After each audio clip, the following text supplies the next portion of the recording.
Magandang umaga sa inyong lahat.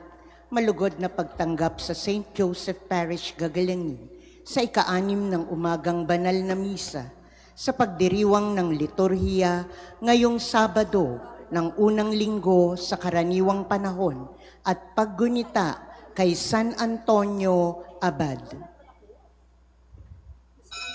Tumayo po ang lahat at tayo'y makiisa sa banal na misa na pamumunuan ng ating Kura Paroko, Reverendo Padre Douglas D. Badong.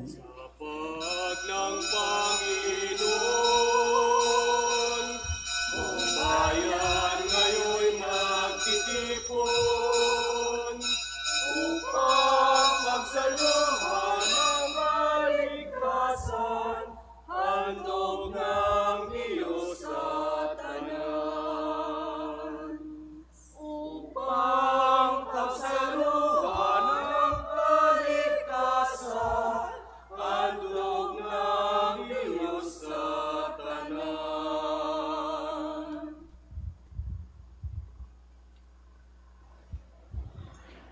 Sa ngalan ng Ama at ng Anak at ng Espiritu Santo, Amen. ang pagpapala ng ating Panginoong Hesukristo, ang pag-ibig ng Diyos Ama, at ang pagkikipagkaisa ng Espiritu Santo naway sumainyong lahat. At sumaiyo rin. Mga kapatid, aminin natin ang ating mga kasalanan upang tayo'y maging marapat gumanap sa banal na pagdiriwang. Inaamin ko sa makapangyarihang Diyos at sa inyo mga kapatid na lubha akong nagkasala sa isip, sa salita at sa gawa at sa aking pagkukulang. Kaya isinasamo ko sa mahal na Birheng Maria, sa lahat ng mga anghel at mga banal, at sa inyo mga kapatid, na ako'y panalangin sa Panginoong ating Diyos. Kawaan tayo ng makapangyarihang Diyos, patawarin tayo sa ating mga kasalanan at patnubayan tayo sa buhay na walang hanggan. Amen.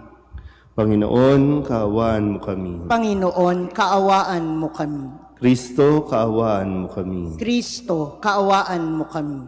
Panginoon, kaawaan mo kami. Panginoon, kaawaan mo kami. Manalangin tayo. Ama naming makapangyarihan, pinagbigyan mong ikaw ay mapaglingkuran ni San Antonio Abad na sa disyerto mamuhay. Pakundangan sa kanyang pagdalangin, ikaw naway aming lubusang mahalin sa pagtalikod sa pansariling kaluwagan namin sa pamamagitan ni Jesucristo kasama ng Espiritu Santo magpasawalang hanggan. Amen. Pagbasa mula sa unang aklat ni Samuel. Sa lipi ni Benjamin ay may isang mayamang lalaki na ang pangalan ay Cis. Siya'y anak ni Abiel at apo ni Seror na anak ni Becorat at apo naman ni Apia. Mayroon siyang anak na ang pangalay Saul na nasa kanyang kabataan. Ito'y pinakamakisig at pinakamatangkad sa buong Israel. Minsan, nawala ang mga asno ni Cis. Kaya, inutusan niya si Saul na magsama ng isang katulong at hanapin ang mga asno. Hinalughog nila ang kaburulan ng Ephraim at lupain ng Salesa, ngunit wala silang nakita isa man. Nagtuloy sila sa Saalim, ngunit wala rin. Nagtuloy sila sa Benjamin, wala rin silang nakita. Nang dumating si Saul, sinabi ng Panginoon kay Samuel, "Iyan ang lalaking sinasabi ko sa iyo na maghahari sa Israel. Pahiran mo siya ng langis at italagang hari ng Israel. Siya ang magtatanggol sa mga Israelita laban sa mga Pilisteo. Naaawa na ako sa nakikita kong paghihirap ng aking bayan." Lumapit si Saul kay Samuel at nagtanong, "Saan po kaya makikita ang manghuhula?" Sumagot si Samuel, "Ako ang manghuhula. Sumama ka sa akin sa altar, sa burol at magsasalo tayo sa pagkain." Sa umaga ka na lumakad, pagkatapos kong sabihin sa iyo ang gusto mong malaman. Kinuha ni Samuel ang sisidlan ng langis at binuhusan ng ulo ni Saul. Pagkatapos, hinagkan niya ito at sinabi, "Binuhusan kita ng langis ng Panginoon upang maging hari ng Israel. Pamamahalaan mo ang kanyang bayan at ililigtas laban sa lahat niyang kaaway." Ang salita ng Diyos. Salamat sa Diyos. Poon ang bigay mong lakas sa hari nagpapagalak. Poon ang bigay mong lakas sa hari nagpapagalak. Nagagalak ang hari o poon dahilan sa lakas mong bigay, siya'y nagagalak sa kanyang tagumpay. Binigyan mo siya ng lahat ng kanyang mga kailangan, ang iyon dininig, kanyang kahilingan. Poon ang bigay mong lakas sa hari nagpapagalak. Dinalaw mo siya ng iyong taglay na gintong korona, iyong pinagpala at pinutungan siya. Hiniling niya ang buhay at iyong pinagkaloob, buhay na mahaba at walang pagkatapos. Poon ang bigay mong lakas sa hari nagpapagalak. At naging dakila ang pinadakila mo ng iyong tulungan, naging bantog siya at makapangyarihan, iyong pinagpala. Ng pagpapala mong walang katapusan, nagagalak siya sa iyong patnubay. Poon ang bigay mong lakas sa hari nagpapagalak. Magsitayo po ang lahat.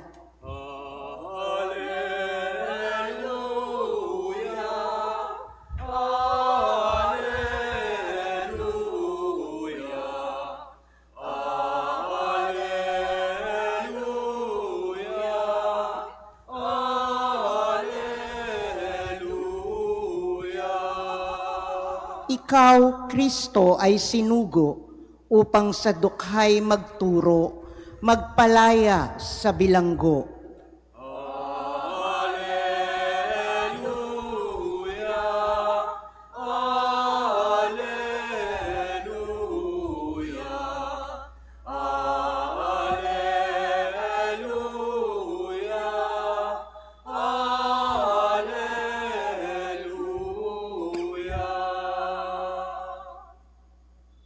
Sumainyo ang Panginoon. At sumaiyo rin. Ang mabuting balita ng Panginoon ayon kay San Marcos. Papuri sa iyo, Panginoon.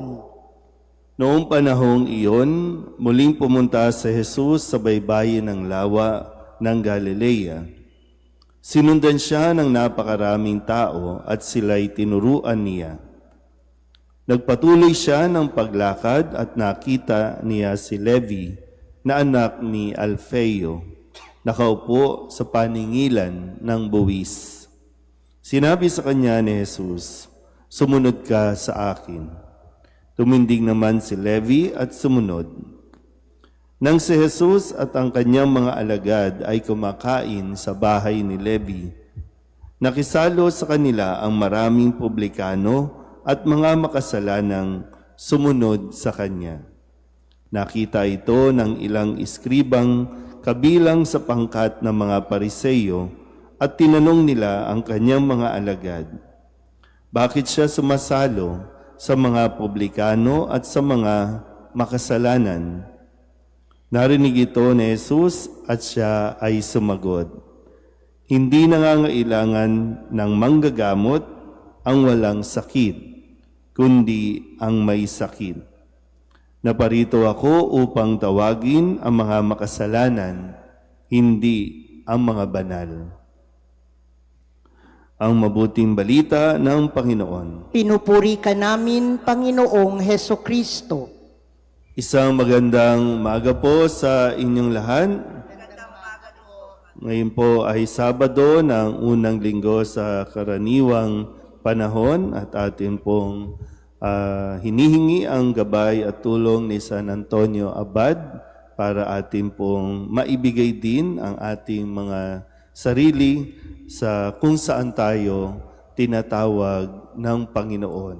Iba't ibang bukasyon ng pag-aasawa, bukasyon ng pagpapari o pagiging binata at dalaga. Ano man yan, lahat ay may misyon upang ipakilala at ipahayag ang mabuting balita. Walang iba kundi ang kaligtasan mula sa ating Panginoong Hesukristo. So ating pong babalikan ang ilan sa mga salita na ibinigay sa atin para sa unang linggong ito ngayong umaga. Noong Lunes, alalahanin natin mabuti ang sinabi ni Kristo, ang kanyang paanyaya. Sumama kayo sa akin at kayo'y gagawin kong mamamalakaya ng mga tao. Kung saan ito po yung tagpo na tinawag niya ang magkapatid na Simon at Andres at maging ang magkapatid na Juan at Santiago. Sila ay mga mangingisda at sinabi nga na sila mula ngayon ay magiging mamamalakaya ng tao.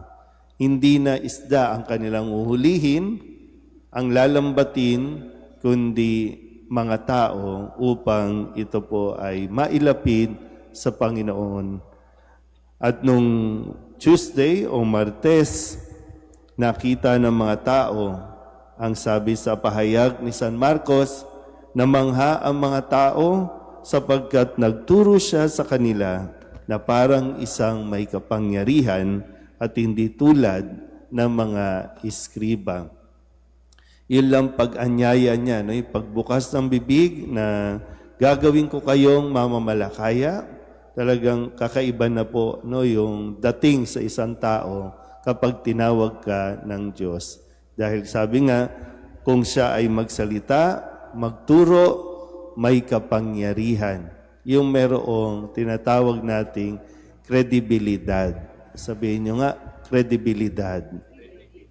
So pag kredibilidad, yung pag nagsasalita ka, ay talagang makikita ng mga tao na totoo dahil ang iyong ginagawa at ang iyong sinasabi ay merong kredibilidad. Hindi pakitang tao lang, hindi pasikat lang, kundi merong dating. Nung Miyerkules, ang sabi naman sa atin, kung saan pinaalala na ang pagpapahayag ng mabuting balita, hindi ito exclusive. No, sa isang relasyon, medyo mahirap kapag meron tayong exclusivity na tinatawag, na tayo-tayo lang. Hindi pwedeng sumali ang iba, hindi pwedeng isali ang iba. Kaya sa pagpapahayag, ang sabi ni Kristo, kailangan pumunta rin tayo sa ibang lugar o kalapit bayan upang makapangaral ako roon. Dahil kailangan din nilang makapakinig ng mabuting balita. So hindi exclusive ang pakikipag-ugnayan ng Diyos. Hindi iilan lang, hindi tayo-tayo lang, kundi lahat ay sinasali ng Diyos. Nung Huwebes, ang sabi ni Kristo, ganito ka makapangyarihan, no? ang salita ng Diyos. Ang sabi lang ni Kristo, ibig ko, gumaling ka. Ito yung tungkol sa isang ketongin na lumapit, sumisigaw, Panginoong Jesus, mahabag kayo sa akin. Kung ibig po ninyo, mapagagaling ninyo ako. At walang kung anumang mga salita pa, kundi ang sabi lang ni Kristo, ibig ko, gumaling ka. At gumaling ang taong may ketong. Kahapon, Biyernes, isa ring may sakit, isang paralyzed o paralitiko ang inilapit ng 4 na katao kay Kristo. At nang makita ang pananampalatayang taglay ng mga tao, sinabi niya doon sa paralitiko, anak, ipinatatawad na ang mga kasalanan mo. So unang-una, ginagamot ni Jesus ay ang sakit nating panloob, yung spiritual. Yun yung masigit na kailangan palakasin. Kapag ang isang tao malakas ang kanyang spiritual, malakas din ang kanyang magiging physical o pangangatawan. Pero ito nga po, paano napapagaling ang espiritual sa pagpapatawad ng kasalanan. At ngayong Sabado, pinaalala sa atin na parito ako upang tawagin ang mga makasalanan, hindi ang mga banal. Tandaan natin mabuti, ang pagtawag ng Diyos, hindi tayo tinatawag ng Diyos dahil mababait na tayo. Tinatawag tayo ng Diyos dahil kailangan natin ang pagpapatawad ng Diyos. Nga lang, sabi nga, paano mo pagagalingin ang taong may sakit kung siya mismo hindi nininiwala na may sakit siya? So ganun din, paano patatawarin ang isang tao kung hindi naman niya nakikita ang kanyang sarili na makasalanan? Kaya nagiging mahirap sa tao ang lumapit, humingi ng tawad dahil hindi niya alam na meron siyang kasalanan. Kaya ito nawa ang mas ma-realize natin o maunawaan natin. Tandaan natin mabuti, lahat tayo ay tinawag ng Diyos at isang bagay na may pagpapasalamat natin na naririto tayo. Hindi dahil mababait na tayo, hindi dahil mga banal na tayo, kundi makita mo sana higit sa kung sino man, tayo ang nangangailangan ng awa ng Diyos. Amen?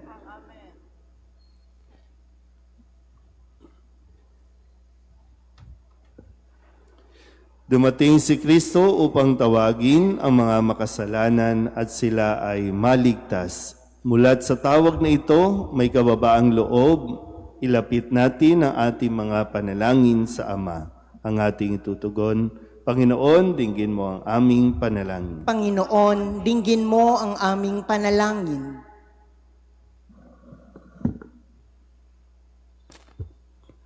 Sa ating simbahan, naway makitang bilang mapapagaling na ang tahanan ng mga mahihina at mga makasalanan.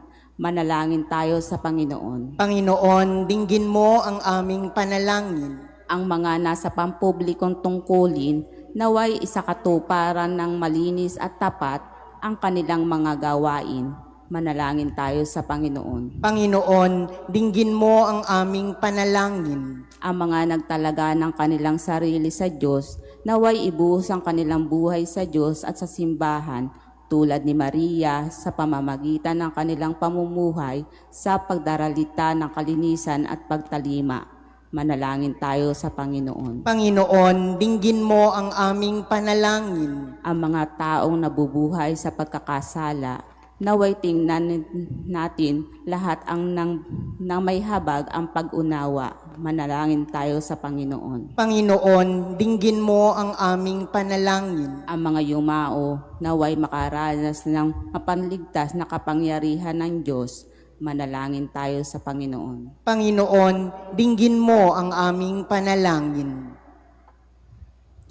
Idulog din natin sa Panginoon ang ating mga personal na kahilingan at mga panalangin para sa ating mga pamilya.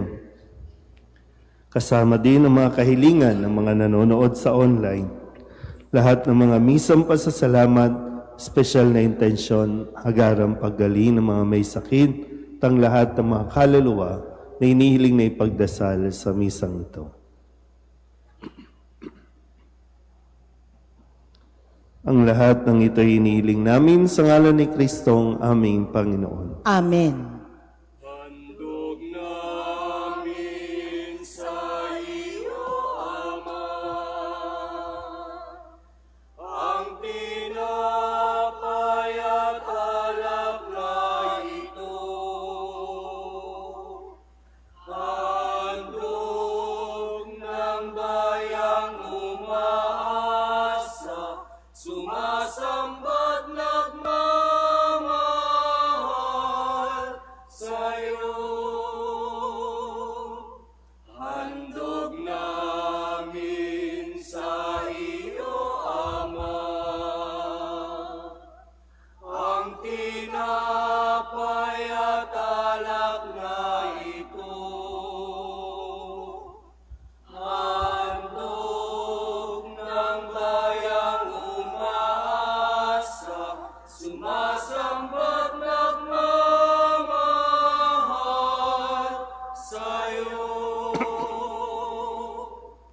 Manalangin kayo mga kapatid upang paghahain natin ang kalugdan ng Diyos amang makapangyarihan. Tanggapin nawa ng Panginoon itong paghahain sa iyong mga kamay, sa kapurihan niya at karangalan, sa ating kapakinabangan at sa buong sambayanan niyang banal. Ama naming lumikha, kalugdan mo ang paglilingkod na aming ginagawa sa paghahain ng mga alay. Ngayong si San Antonio ay aming ginugunita. Huwag nawa kaming mahadlangan ng anumang makalupa sa pagkakamit namin ng kayamanang pinakadakila na tanging ikaw lamang sa pamagitan ni Jesucristo kasama ng Espiritu Santo magpasawalang hanggan. Amen. Sumainyo ang Panginoon. At sumaiyo rin. Itaas sa Diyos ang inyong puso at diwa. Itinaas na namin sa Panginoon. Pasalamatan natin ang Panginoong ating Diyos. Marapat na siya ay pasalamatan. Ama naming makapangyarihan, tunay ngang marapat na ikaw ay aming pasalamatan.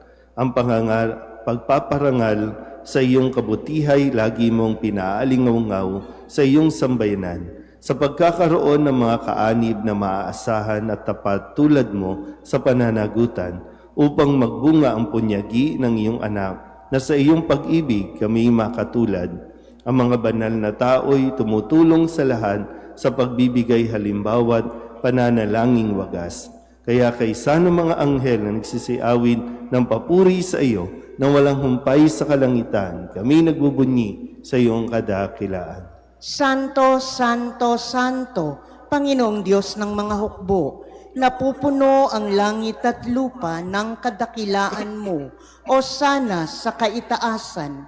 Pinagpala ang naparirito sa ngalan ng Panginoon, o sana sa kaitaasan. Ama naming banal, ikaw ang bukal ng tanang kabanalan. Kaya't sa pamamagitan ng iyong Espiritu, gawin mong banal ang kaloob na ito upang para sa aming maging katawan at dugo ng aming Panginoong Hesu Kristo.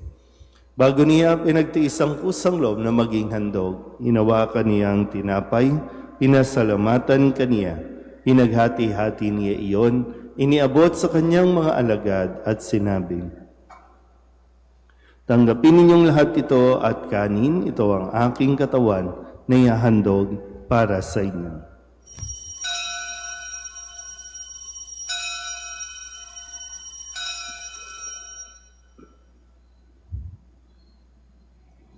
Gayun din naman nung matapos ang hapunan, hinawakan niya ang kalis, muli kaniyang pinasalamatan.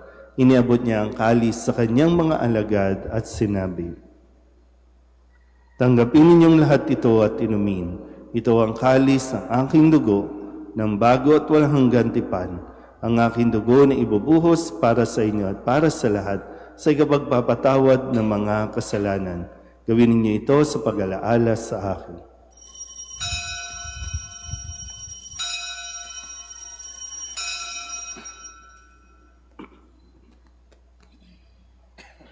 Ipagbunyiin natin ang misteryo ng pananampalataya. Si Kristo'y namatay, si Kristo'y nabuhay, si Kristo'y babalik sa wakas ng panahon. Ama, ginagawa namin ngayon ang pag-alaala sa pagkamatay at muling pagkabuhay ng iyong anak. Kaya tiniaalay namin sa iyo ang tinapay na nagbibigay buhay at ang kalis na nagkakaloob ng kaligtasan. Kami napapasalamat dahil kami iyong minarapat na tumayo sa harap mo para maglingkod sa iyo. Isinasamo namin kami magsasalo-salo sa katawan at dugo ni Kristo ay mabuklod sa pagkakaisa sa pamamagitan ng Espiritu Santo. Ama, lingapin mo ang iyong simbahang laganap sa buong daigdig. Puspusin mo kami sa pag-ibig kaysa ni Leon na aming Papa at ni Jose na aming Obispo at ng Tanang Kaparian. Alalahanin mo rin ang mga kapatid namin na himlay na may pag-asang sila'y muling mabubuhay, gayon din ang lahat ng mga pumanaw. Kawaan mo sila at patuloyin sa iyong kaliwanagan. Kawaan mo at pagindapating kaming lahat na makasalo sa iyong buhay na walang wakas. Kaysa ng mahal na Birheng Maria na ina ng Diyos, ng kabiyak ng puso niyang si San Jose. Kaysa ng mga apostol at ng lahat ng mga banal na namuhay dito sa daigdig ng kalugod-lugod sa iyo, May pagdiwang nawa namin ang papupuri sa ikararangal mo sa pamamagitan ng iyong anak na aming Panginoong Heso Kristo. Sa pamamagitan ni Kristo, kasama niya sa Kanya, ang lahat ng parangal at papuri ay sa iyo, Diyos Amang makapangyarihan, kasama ng Espiritu Santo, magpasawalang hanggan. Amen. Amen. Amen.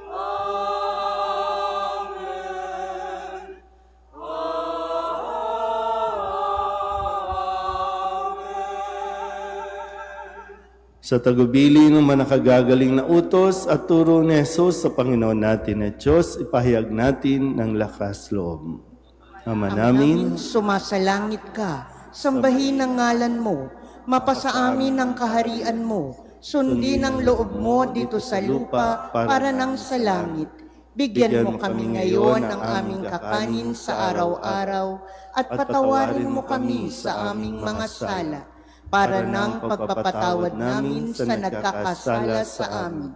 At huwag mo kaming ipahintulot sa tukso at iadya mo kami sa lahat ng masama.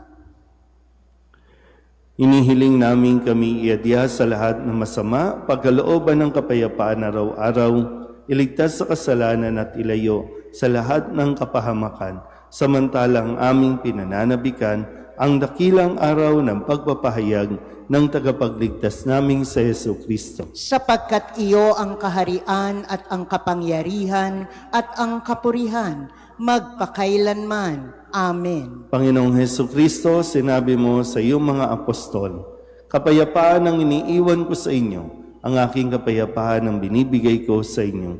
Tunghayan mo ang aming pananampalataya at huwag ang aming mga pagkakasala.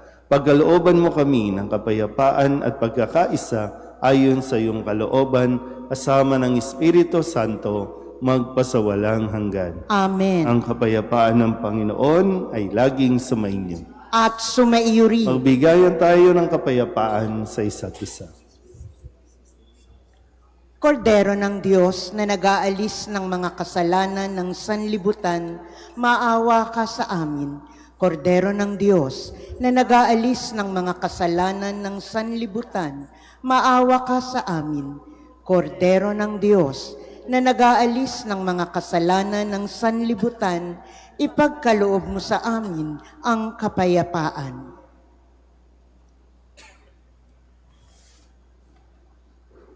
Ito ang kordero ng Diyos. Ito ang nag-aalis ng kasalanan ng sanlibutan.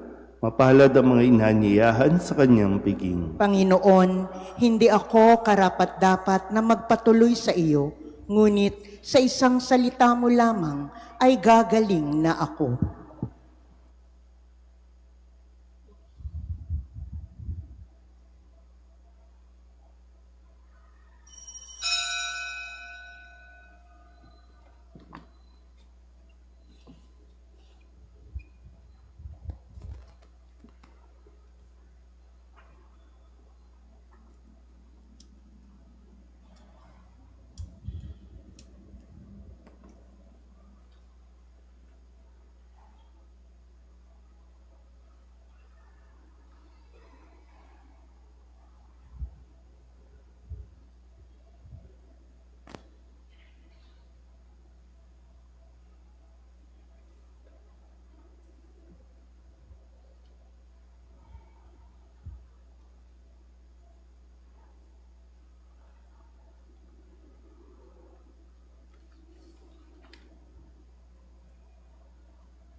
Magsilhod po ang lahat para sa panalangin kay San Jose.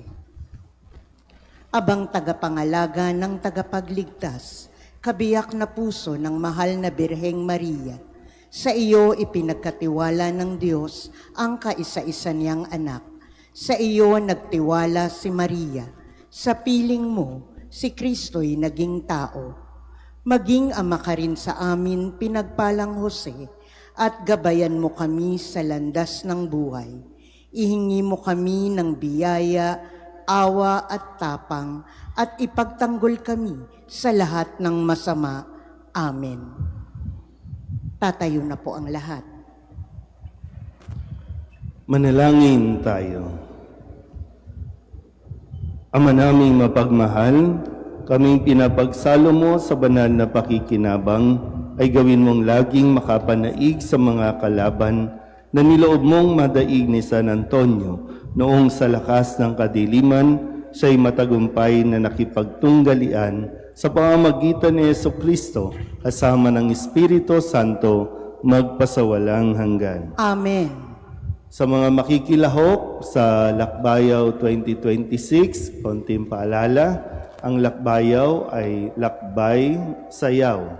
Maglalakbay tayo patungo sa tahanan ng hari, ang hari ng Tondo, ang Santo Niño, at sa ating paglalakbay, idadaan natin sa sayaw ang mga kahilingan natin sa Santo Niño. So, nagdadasal, nagsasayaw.